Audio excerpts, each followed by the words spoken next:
Bangladesh versus Afghanistan তৃতীয় ওয়ানডেতে আফগানিস্তান টসে জিতে ব্যাটিং করে বাংলাদেশকে 294 রানের টার্গেট দেয়, যেখানে আফগানিস্তান একটি দুর্দান্ত ইনিংস খেলেছেন, যেখানে সবথেকে যার বড় অবদান রয়েছে ইব্রাহিম জাদরান, যে নাকি 111 বল খেলে 95 রানের একটি দুর্দান্ত ইনিংস খেলে।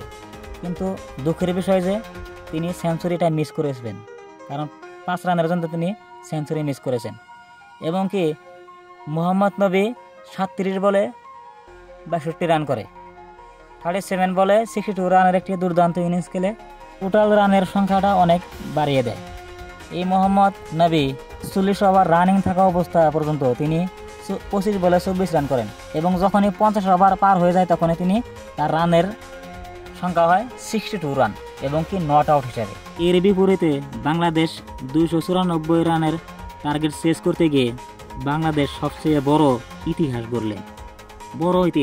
সেই ইতিহাসগুলো হলো বাংলাদেশ 93 রানে অল উইকেট, এবং কি যেখানে তৃতীয় ওয়ানডেতে আফগানিস্তান 200 রানে বাংলাদেশের বিপক্ষে ম্যাচ জিতল। এবং কি সবথেকে আরও একটা ইতিহাস হলো আফগানিস্তান বাংলাদেশকে ওডিআইতে হোয়াইট ওয়াশ করলো।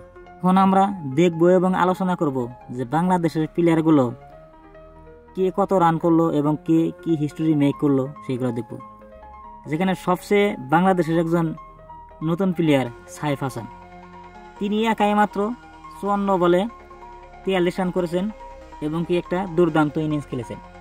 অনলি 11 জন প্লেয়ারের মাঝে তিনি একাই, শুধু তিনি ব্যাটে নয় হাতে বল নিয়েও দুর্দান্ত একটি ইনিংস খেলেছেন, যেখানে তিনি মাত্র 4 ওভার করে এবং সেখানে একটি ওভার তার মেডেন, যেখানে কোনো রান নেই, এবং মাত্র 6 রানে 3টি উইকেট নিয়ে নেয়। সেখানে তিনি একজন ওপেনার ব্যাটসম্যান, যে কাজটি বাংলাদেশের বলার এবং ব্যাটাররা করতে পারে না, সেই কাজটি তিনি একজন ব্যাটসম্যান হিসেবে বলারের কাজ করে দিলেন। এখন যদি আমরা বাংলাদেশের ইনিংসের সামারিটা দেখি, দেখবেন এখানে সাইফ হাসান 54 বলে 43 রান করেছেন, গ্রেট।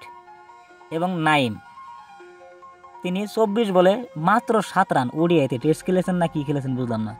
যেখানে লর্ড শান্ত 16 বলে 3 রান, এবং হৃদয় 12 বলে 7 রান, মেহেদী হাসান মিরাজ কাপ্তান 9 বলে 6 রান, একটু মানায় আর কি, শামীম 1 বলে 0 রান মানে ডাক, রিশাদ 2 বলে কত রান করেছেন, 1 রান করেছেন, বাকি তো বলাররা। বাংলাদেশের একজনই প্লেয়ার আছে যে কিনা দুর্দান্ত ফর্মে এবং সাহসী, অত্যন্ত সাহসী।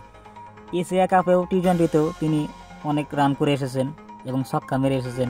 তিনি ডেবিউ ম্যাচেও দুর্দান্ত ইনিংস খেলেছেন, যেখানে প্রথম ডেবিউ ম্যাচে 37 বলে 26 রান করেছেন, সেকেন্ড ওডিআইতে 23 বলে 22 রান করেছেন, এবং এটাই করলো কত 54 বলে 43 রান। এখন দেখো মোহাম্মদ নাইম, বাংলাদেশের এমন একজন প্লেয়ার যে কিনা কি করে প্র্যাকটিস করার জন্য 5,000 টাকা না 7,000 টাকা দিন ফিল্ড ভাড়া করে প্র্যাকটিস করে। সে 24 বলে 7 রান মোহাম্মদ নাইম।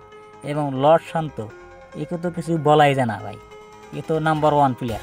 আমরা দেখবো রিশাদ হাসানের উক্তিটা, বলেছেন যে যখন বাংলাদেশ ব্যাটার এবং বোলিং যখন কিক করে দাঁড়াবেন, ইংল্যান্ড, ইন্ডিয়া, অস্ট্রেলিয়া কেউ রুখে দাঁড়াতে পারবে না। কবে ভাই?